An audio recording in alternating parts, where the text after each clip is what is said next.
Bonsoir et bienvenue sur le Café Grand Prix, sur la place Clémenceau. Nous sommes au cœur de la place gourmande qui est un lieu essentiel du Grand Prix de Pau 2018. Ce soir, notre invité est Éric Godronès, le patron de Créasud et qui est également promoteur des Grands Prix de Pau. Bonsoir Éric. Bonsoir Bruno.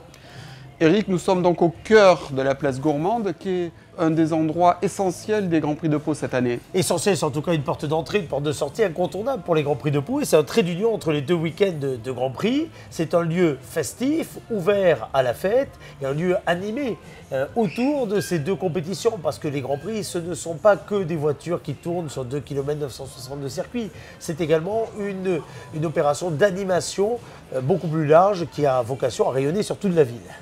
C'est un lieu qui vit le soir, mais aussi le midi. On a vu plein de personnes venir le midi déjeuner, en sortant du boulot. Je vous confirme, on m'a dit que vous aviez une note de frais qui traînait par là. Donc en effet, c'est un lieu qui est ouvert tous les midis avec une formule que nos amis restaurateurs ont bien voulu mettre en place. 15 € simplement pour déjeuner, quel que soit l'endroit où l'on se trouve. Il y a toujours une formule à 15 € pour passer un petit moment entre collègues, entre amis, rapidement et lorsque le temps le permet, de façon assez sympathique. Une quinzaine de bodegas avec des goûts très différents.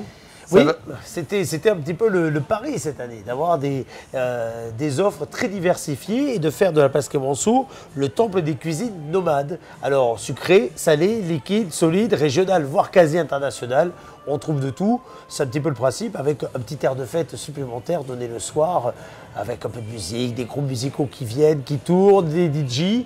Oui, un vrai lieu de fête et de rassemblement pour les Paloises et les Palois.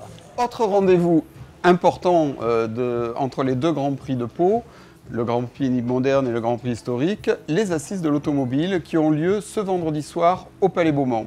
Absolument, organisé par les 3 quotidiens du Béarn, dont le vôtre, mon cher Bruno.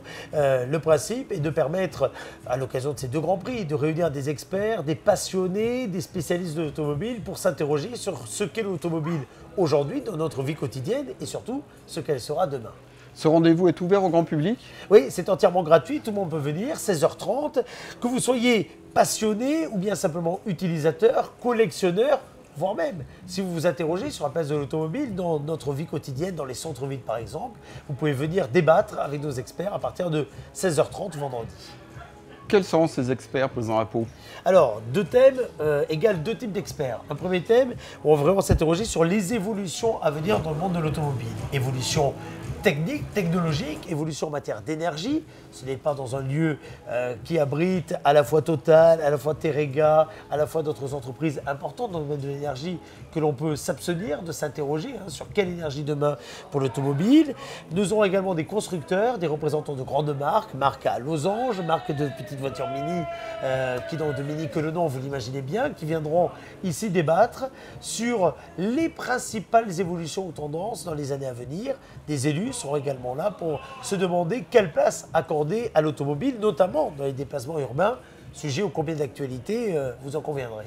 Donc l'automobile de demain, c'est vendredi, et les automobiles d'hier, c'est ce week-end, le week-end qui arrive avec le Grand Prix historique, qui est toujours un rendez-vous important désormais. Ah oui, c'est un rendez-vous de plus en plus important. Et d'ailleurs, la deuxième table ronde des assises de l'automobile de vendredi sera le trait d'union avec ce qui se passera dès le lendemain. Parce que nous parlerons aux collectionneurs et aux passionnés d'automobile avec une table ronde consacrée à finalement les motivations, la valeur que représente l'investissement dans l'automobile. Pourquoi des collectionneurs investissent dans l'automobile?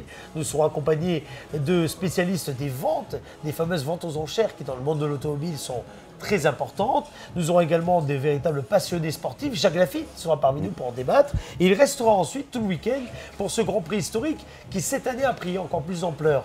Pourquoi? Parce qu'on a non seulement, bien sûr, 200 voitures en compétition sur la piste avec 7 très beaux plateaux allant de la Formule Ford en monoplace jusqu'à un crunch de voitures mini.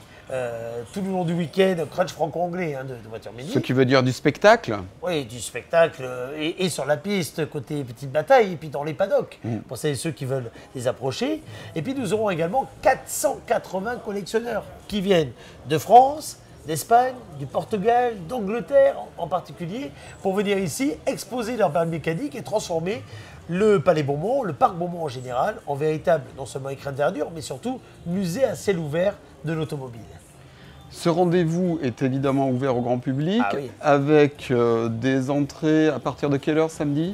Alors, entrée à partir de 8h30 le matin, il y a 2 niveaux d'entrée. 3 € simplement pour accéder au musée à ciel ouvert de l'automobile qui est le parc Beaumont, 3 € pour le parc donc, des collectionneurs, auquel d'ailleurs s'ajouteront 40 voitures qui participent à un rallye qui va débuter dès le vendredi 18 mai. Et puis des tarifs très abordables pour aller dans tous les paddocks, parce que je ne sais pas si vous avez déjà fait le tour de ce Grand Prix historique, mon cher Bruno, mais ce qui est formidable, c'est non seulement ce qu'il y a sur la piste, mais surtout l'ambiance qu'il y a dans les paddocks. Parce que par rapport à la semaine dernière, celles et ceux qui sont dans les paddocks ont une envie, une motivation, celle de partager leur passion et les visiteurs. Et donc ces paddocks, avec un seul billet d'entrée, sont entièrement ouverts, quel que soit l'endroit où ils se trouvent. Merci Eric. Toutes les informations sont évidemment à retrouver sur le site de la République des Pyrénées, www.larepubliquedespyrénées.fr. Tous les soirs, un invité au Café Grand Prix. Merci et bonne soirée.